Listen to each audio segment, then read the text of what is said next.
the only thing I can think of, Frank, is they intended to play Wayne Thomas at fullback tonight. This was their intentions before the game. So I just assumed Dan, there he is on his play pass. Wow. Lockhart picks it off. Lockhart returning the interception to the 43-yard line. Well, hello. Thank you so much for taking time out of your day to check out this video. And welcome to the Gridiron. And before we get started, I just want to say thank you so much to everyone out there who's been watching my videos. Thank you. If you can give this video a thumbs up or maybe leave a comment below or possibly share this video. It would mean so much to me. But just at least anyway, thank you so much for just taking your time out of your day to check out this video. Thank you. Well, the Giants came relatively close to being a Trivial Pursuit question.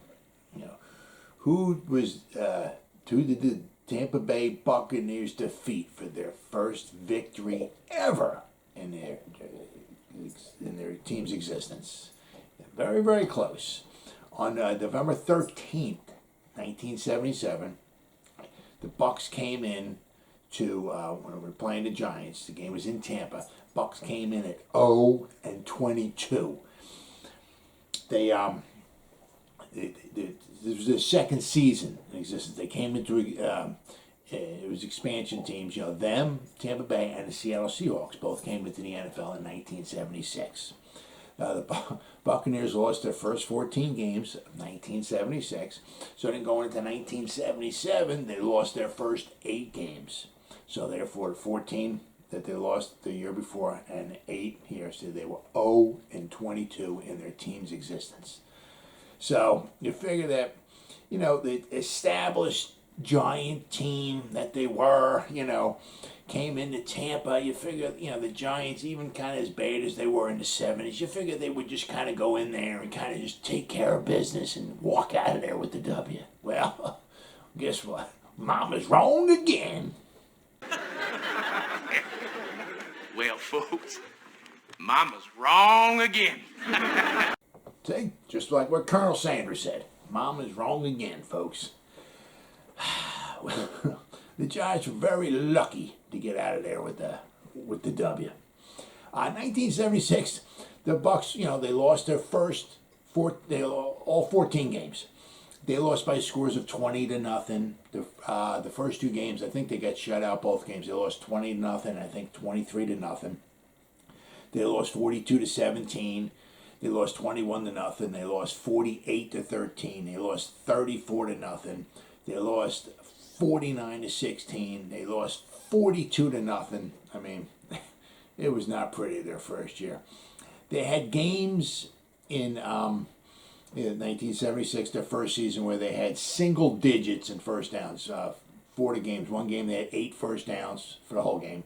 Another game they had 8 first downs for the whole game. One game they had 6 first downs for the whole game. And their best performance, one game they had 5 first downs for the whole game.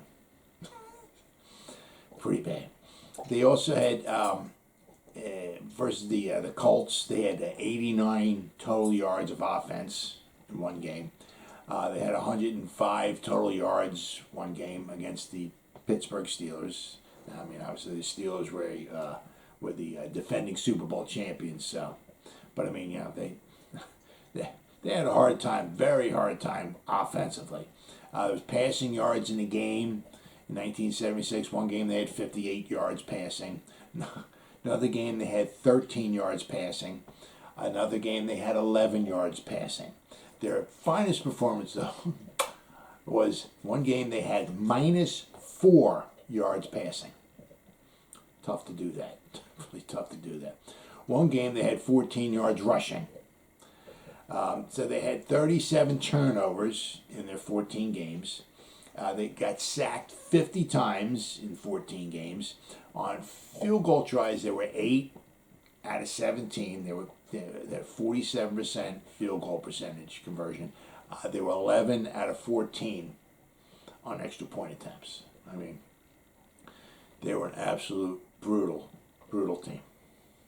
The Seahawks weren't much better. The Seahawks, their first year, won 2 games. So the Seahawks weren't much better, but they were certainly better than the Tampa Bay Buccaneers. So when the Tampa Bay came in 1977, kind of the same kind of thing rolled around. It didn't start out much better. Only 4 games all season long. It's a 14-game schedule, 1977. That was the last season that they played 14 games. 1978, they went to a 16-game schedule.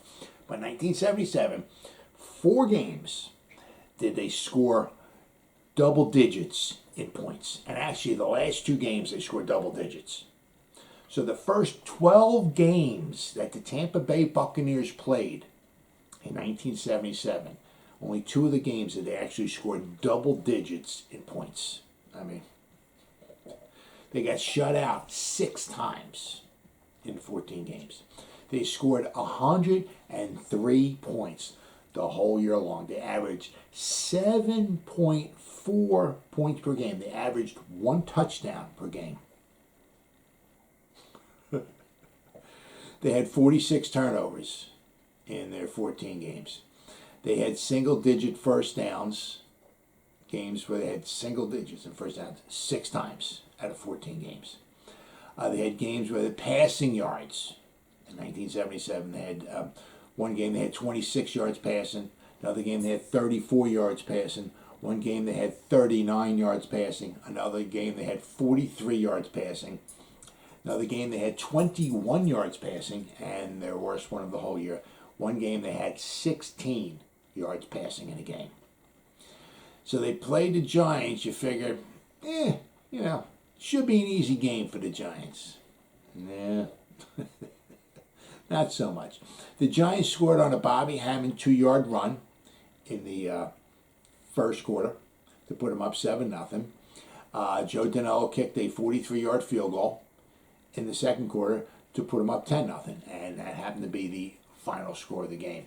The Giants, Bobby Hammond's 2-yard run, for a touchdown, was the result of, I believe it was the first series that Tampa Bay had the ball. Their punter, David Green, went back to take the snap. The ball sailed over his head. He got the ball right around the goal line, and if he should have took a safety, was what he should have done. Would have gave the Giants 2 points. Then the Bucs would have punted the ball from the 20, and would have given the Giants would have had the ball maybe around midfield, maybe a little bit past that or whatever. But he tried to run the ball out of the end zone. He got tackled at about the 1-yard line. 2 plays later, Bobby Hammond ran it in from 2 yards out to give the Giants a 7-0. So the Giants they scored a touchdown. They didn't actually drive into the red zone to score a touchdown. As I said, if David Green would have just took a safety, the Giants might have won the game maybe 5-0 instead of 10-0. He gave the Giants by pretty much like an extra 5 points on that play because he didn't get tackled for a safety. But it is what it is. The Bucs in this game had 19 first downs. The Giants only had 13. All right. The Bucs outgained the Giants 287 to 197. And out of that 287 yards, the Bucs got sacked 6 times. So those yards came off. So the Buccaneers had well over 300 yards of offense. The Giants had 197. The Bucs had more passing yards. The Bucs had 182 yards passing. The Giants had 74 yards passing for the whole game. Giants only completed 6 out of 12 passes the whole game. They completed 6 passes the whole game. The Giants ran the ball 44 times for 123 yards. They averaged 2.8 yards per carry in this game. The Giants had 4 first downs at halftime, and somehow, and 4 first downs, and they had 10 points somehow. Go figure. The Giants, they actually only drove into the Bucs red zone actually only 2 times the whole game. They had it 3 times, but the one was because the ball got snapped over the punter's head. So they only drove the ball into the Bucs red zone 2 times. One time they got down to the 15, and Joe Danilo, as Joe Danilo could do back then, missed a 32-yard field goal. And then they got down to the 17-yard line one time, and Bobby Hammond fumbled the ball away, and the Bucs got it. So the Giants only drove the ball into the red zone 2 times, and both times they didn't come up with any points. The other time they scored the field goal was out. They drove the ball. It was just before halftime. They got down into Tampa Bay territory. They kicked it. It was a longer field goal, so they didn't actually get into the red zone. So the Giants only got into the red zone. Basically, they drove in there 2 times. The Buccaneers drove into the Giants' red zone 6 times.